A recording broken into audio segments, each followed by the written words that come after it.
Congress party రాష్ట్ర వ్యాప్తంగా ఇప్పుడు ఈ ప్రభుత్వం ఏదైతే మెడికల్ కాలేజీల ప్రైవేటైజేషన్ విషయంలో నిర్ణయం టెండర్లు పిలిచిందో దానికి నిరసనగా వైఎస్ఆర్ కాంగ్రెస్ పార్టీ రాష్ట్ర వ్యాప్తంగా పెద్ద ఎత్తున నిరసనలు తెలపడం జరిగింది. నిజంగా ఊహించిన దానికి నుంచి విపరీతమైన స్పందన వచ్చింది. కారణం కూడా ఒకటే, ప్రతి ఒక్కరు కూడా వైద్యం అనేది బేసిక్ నీడ్, వైద్యం అనేది మోస్ట్ బేసిక్ నీడ్. ఆ బేసిక్ నీడ్ ప్రతి పేదవాడికి అందాలా, ప్రతి ఒక్కరికి అందుబాటులో ఉండాలని చెప్పి జగన్మోహన్ రెడ్డి గారు ఏకంగా 17 మెడికల్ కాలేజీలు తీసుకొచ్చారు కొత్తగా. ఈ ప్రభుత్వము వాటినన్నింటినీ కూడా ప్రైవేటైజ్ చేసి నిర్ణయం తీసుకోవడం అనేది నిజంగా ఏమాత్రం కూడా పేదవాడి వైద్యం గురించి ఏమాత్రం చిత్తశుద్ధి లేని ప్రభుత్వంగా ఈ ప్రభుత్వం తన బుద్ధి చూపించింది. ముఖ్యంగా ఒక్కసారి ఆలోచిస్తే వాళ్ళు పెట్టిన టెండర్ కండిషన్స్ కూడా ఎకరా 100 రూపాయలు అంట.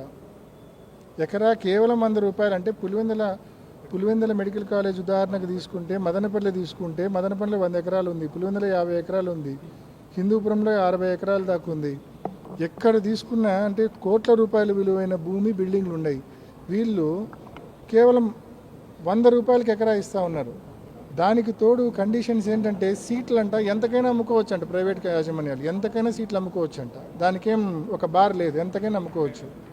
మరీ ముఖ్యంగా వైద్యం కోసం పోయే వాళ్ళకు ఒక 70% మందికి ప్రధానమంత్రి జన ఔషధి స్కీమ్ కింద, అదేవిధంగా ఆరోగ్యశ్రీ స్కీమ్ కింద 70% మందిని చూస్తారంట. ఒక 30% మందికి ప్రైవేట్ వాడు ఇష్టం వచ్చినట్టు డబ్బులు రాబట్టుకోవచ్చు అంట. అంటే ఏంది కండిషన్లు, ఏంది షరతులు? అంటే ఈ 30% చూపించి వాళ్ళు దాన్ని ఒక 50-60% ఇష్టం వచ్చినట్టు బిల్లులు రాబడతారు.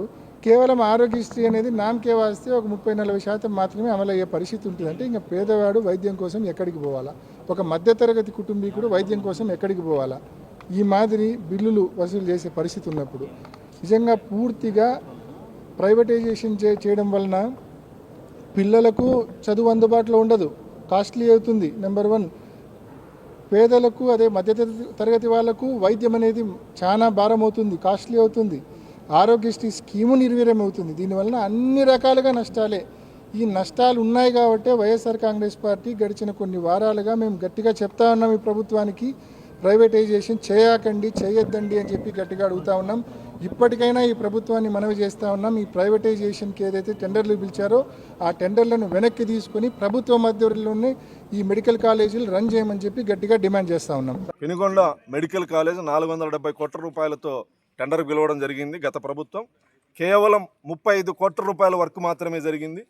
కనీసం 10% కూడా వర్క్ జరగకపోయినా ఇక్కడ ఏదో బ్రహ్మాండం బద్దలైనట్టు చంద్రబాబు నాయుడు గారు అడ్డుకుంటా ఉన్నట్టు వచ్చి ఇక్కడ డ్రామాలు ఆడడం జరిగింది. కేంద్ర ప్రభుత్వం ఇచ్చిన నిధులు ఖర్చు చేశారు తప్ప గత ప్రభుత్వంలో రాష్ట్ర ప్రభుత్వం ఒక్క రూపాయి కూడా రాష్ట్ర నిధుల్ని మంజూరు చేయలే, ఒక్క రూపాయి కూడా రాష్ట్ర ప్రభుత్వం డబ్బులు ఇవ్వలేదు. కేవలం ఈ 470 కోట్ల రూపాయలకు సంబంధించి కాంట్రాక్టర్ దగ్గర నుంచి 100% కమిషన్లు తీసుకున్నటువంటి జగన్మోహన్ రెడ్డి గారు కానీ, గత మంత్రి ఎమ్మెల్యేలు కానీ 100% కమిషన్లు తీసుకుంటే 100% నిర్మాణాలు పూర్తయినట్టు కాదు. ఇక్కడికి వచ్చి సిగ్గు లేకుండా ఈ బిల్డింగ్లు చూపిస్తా ఉన్నారు. మేము కూడా ఇదే బిల్డింగ్లు చూపిస్తా ఉన్నాం. ఇక్కడ 470 కోట్ల రూపాయలతో జరగాల్సినటువంటి నిర్మాణం కేవలం 35 కోట్ల రూపాయలు మాత్రమే ఖర్చు చేయడం జరిగింది. అంటే 10% కూడా, పూర్తిగా 10% కూడా ఖర్చు పెట్టలేదు. ఇక్కడికి వచ్చి ఏదో పోలవరం ప్రాజెక్ట్ లాగా ఇది మేము నిర్మించాము, చంద్రబాబు నాయుడు గారి ప్రభుత్వం అడ్డుకుంటా ఉంది, ప్రారంభోత్సవం చేయకుండా అడ్డుకుంటా ఉంది అని విధ్వంస రాజకీయాలు జగన్మోహన్ రెడ్డి గారికి తెలుసు తప్ప చంద్రబాబు నాయుడు గారికి కాదు. ప్రస్తుత ఆర్థిక పరిస్థితి, జగన్మోహన్ రెడ్డి నాశనం చేసినటువంటి రాష్ట్ర ఆర్థిక పరిస్థితిని, రాష్ట్ర ఖజానాని దృష్టిలో పెట్టుకొని పీపీపీ మోడల్ కింద ఈ నిర్మాణాలు పూర్తి చేయాలని చెప్పి భావించడం జరిగింది. ఈరోజు జాతీయ స్థాయిలో జాతీయ రహదారులన్నీ అధిక శాతం పీపీపీ మోడలే, పబ్లిక్ ప్రైవేట్ పార్ట్నర్షిప్తో నిర్మించబడినటువంటి రోడ్లు. అవన్నీ ప్రైవేట్ రోడ్లు కాదు కదా, పూర్తిగా ప్రభుత్వ ఆధీనంలో నిర్వహించబోయేటివి మెడికల్ కాలేజీలు. ప్రస్తుత ఆర్థిక పరిస్థితిని దృష్టిలో పెట్టుకొని, భావితరాల భవిష్యత్తును దృష్టిలో పెట్టుకొని చంద్రబాబు నాయుడు గారు ఈ నిర్ణయం తీసుకున్నారు తప్ప ప్రైవేటీకరణ కాదు. ప్రైవేటీకరణ అని చెప్పేసి అవాస్తవాలు మాట్లాడడం జరుగుతూ ఉంది. నిమ్స్ కానీ, రిమ్స్ కానీ, స్విమ్స్ కానీ, బర్డ్స్ కానీ, ఎన్టీఆర్ యూనివర్సిటీ కానీ, ఇవన్నీ గత తెలుగుదేశం ప్రభుత్వంలో చంద్రబాబు నాయుడు గారు తెచ్చినట్టువే తప్ప మెడికల్ కాలేజీల నిర్మాణం కానీ, ఇంజనీరింగ్ కాలేజీల నిర్మాణం కానీ చంద్రబాబు నాయుడు గారి ప్రభుత్వంలో గత ప్రభుత్వాల్లో వచ్చినవి తప్ప జగన్మోహన్ రెడ్డి గారు కేవలం కమిషన్ల కోసం ఈ ప్రాజెక్టులని మెడికల్ కాలేజీలని శంకుస్థాపన చేసి 10% కూడా పూర్తి చేయకుండా వదిలేయడం జరిగింది. ఎక్కడో 4-5 మెడికల్ కాలేజీలు 80%, 70% పూర్తి చేసుకున్నాయి తప్ప మిగతావన్నీ కూడా ఇలా అర్ధాంతరంగా 10%, 15%లో ఆగిపోయిన నిర్మాణాల దగ్గరికి వచ్చి నానా హంగామా చేయడం. ఇప్పుడు రాష్ట్ర ప్రభుత్వానికి పడేటువంటి 8,000-9,000 కోట్ల రూపాయల ఆ భారాన్ని గత ప్రభుత్వం జగన్మోహన్ రెడ్డి ఒక్క రూపాయి భరించాలా. ఇప్పుడు చంద్రబాబు నాయుడు గారి మీద మెడికల్ కాలేజీలు ప్రైవేటీకరణ చేస్తూ ఉన్నారు అని చెప్పేసి ప్రజల్లో ఒక అభద్రతా భావాన్ని నెట్టివేయడానికి చేస్తున్నటువంటి డ్రామా తప్ప దీంట్లో ఎటువంటి వాస్తవాలు లేవు. ఇక్కడికి వచ్చినటువంటి వైసీపీ నాయకులు చూపించాల్సింది బిల్డింగులు కాదు, ఇక్కడ ఎంత టెండర్ పిలిచారు 470 కోట్లు ఎంత ఖర్చు పెట్టారు. సిగ్గనిపించలేదా ఇక్కడ వచ్చి డ్రామాలు ఆడడానికి? మీరు నిర్వీర్యం చేసినటువంటి అమరావతి దగ్గర, పోలవరం దగ్గర అలాంటి పెద్ద పెద్ద ప్రాజెక్టులే మీరు నిర్వీర్యం చేయడం జరిగిందే.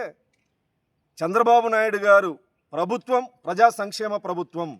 మెడికల్ విద్యార్థులకు కానీ మెడికల్ కాలేజీలకు కానీ ఎటువంటి నష్టము భంగం లేకుండా ప్రైవేటీకరణ అనే వైసీపీ తప్పుడు ప్రచారాలు నమ్మకుండా వీటి నిర్మాణాన్ని ముందుకు తీసుకెళ్లేందుకే చంద్రబాబు నాయుడు గారు తీసుకున్నటువంటి నిర్ణయాలు.